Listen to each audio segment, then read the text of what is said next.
Ողջույն, Դոկտոր Սրումի YouTube-յան ալիքի եթերում նորից Գաստրոթայմն է եւ ես գաստրոենտերոլոգ Շուշանիկ Միրիջանյանը։ Այսօր կխոսենք մի երևույթի մասին, թե ինչպես ժողովրդական մեթոդները չեն օգնում, այլ խորացնում են այրոցը։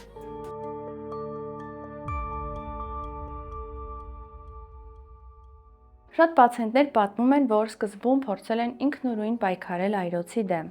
Ինչ-որ մեկին օգնել է սոդան, մեկ այլին կաթ կամ ջուր, մեկ այլի խոսքով իրեն օգնել է մենթոլը կամ դեղաբույսերով պատրաստված թուրմը։ Այս մեթոդները սկզբում իրականում թվում են անվտանգ։ Դրանք երբեմն խորհուրդ են տալիս ընկերները, բարեկամները կամ ոչ մասնագիտական խմբերը։ Եվ իսկապես, երբեմն դրանք տալիս են կարճատև թեթևացում եւ տպավորություն է ստեղծվում, որ այս մեթոդները աշխատում են։ Եվ երբ վերլուծում ենք մանրամասնորեն նման դեպքերը, ապա պարզ է դառնում, որ հենց այս չակերտավոր ասված ժողովրդական մեթոդները վերածում են այրոցի զգացողությունը երկարատև, ձգձգվող քրոնիկ պատմության։ Մարդը սկզբնական շրջանում թեթևություն է զգում, բայց խորքային գործընթացը չի փոխվում։ Կերակրափողի լորձաթաղանթը դառնում է ավելի զգայուն, արձագանքում է ավելի ուժգին եւ այրոցի էպիզոդները դառնում են ավելի հաճախակի։ Սոդան իսկապես թեթևացնում է այրոցի զգացողությունը, կաթը ստեղծում է ստամոքսի պատերը պատող ժամանակավոր զգացողություն, սակայն այրոցի առաջացման մեխանիզմը այդպես էլ չի փոխվում։ Ժամանակի ընթացքում օրգանիզմը սկսում է արձագանքել թթվության չնչին տատանումներին։ Այրոցը առաջանում է ուտելուց հետո,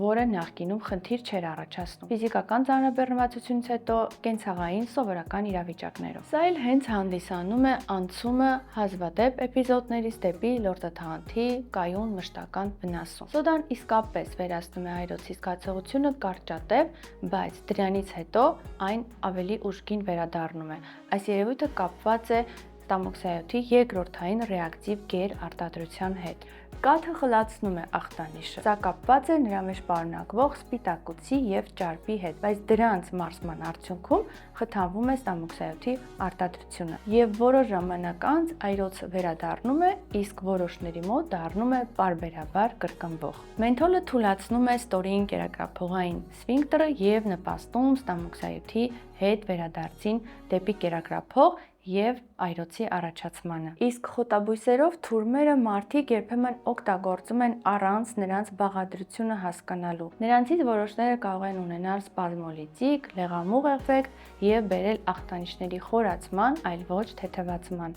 Այս նրբությունները երբեմն առաջին հայացքից կարող են չնչին թվալ, բայց հենց դրանք են որոշում, թե ինչպես կպահի ախտանիշը մոտակա շաբաթների կամ ամիսների ընթացքում։ Երբ այրոցը դառնում է ավելի արտահայտված, մարդը սկսում է աստիճանաբար իր ռացիոնից հանել այնպիսի մթերքներ, որոնք նախկինում հանգիստ օգտագործում էր։ Սկսում է չծանրաբեռնել ստամոքսը եւ սահմանափակել սննդակարգը։ Եվ աստիճանաբար ձևավորվում է մի իրավիճակ, երբ այրոցն այլևս կապված չէ սննդի ընդունման հետ։ Այսպիսի իրավիճակներում մարդիկ զարմանում են, թե ինչու է այրոցը վերադառնում, քանի որ իրենց կարծիքով ամեն միջոց փորձել են, որոնք պետք է օգնեին։ Եվ հենց այդ սկզբնական ինքնաբուժության փորձերն էլ առաջնային դեր են խաղացել ախտանիշների զարգացման հարցում։ Իրականում ժողովրդական մեթոդները ստեղծում են անվտանգ ալտերնատիվ միջոցների իլյուզիա։ Դրանք բերում են կերակրափողի լորձաթաղանթի գերզգայունության եւ էպիզոդիկ այրոցը վերածվում է քրոնիկի։ Պետք չէ զբաղվել ինքնաբուժությամբ։ Երբեմն ամենաչնչին գանգատի այրոցի հիմքում կարող են ընկած լինել լուրջ օրգանական խնդիրներ, օրինակ կերակրափողի էրոզիաներ եւ խոցեր, եւ նրանց ժամանակին չհայտնաբերելու եւ չբուժելու դեպքում կարող է մեծանալ ռիսկը կերակրափողի նախաքաղցկեղային եւ քաղցկեղային փոփոխությունների զարգացման։ Առողջ եղեք եւ իրազեկված։ Ձեզ հետ ես էի գաստրոենտերոլոգ Շուշանիկ Միրիջանյանը։ Չմոռանաք բաժանորդագրվել մեր Դոկտոր Սրումի YouTube-յան ալիքին, որպեսզի բաց չթողնեք Գաստրոթայմի հետագա հաղորդումները։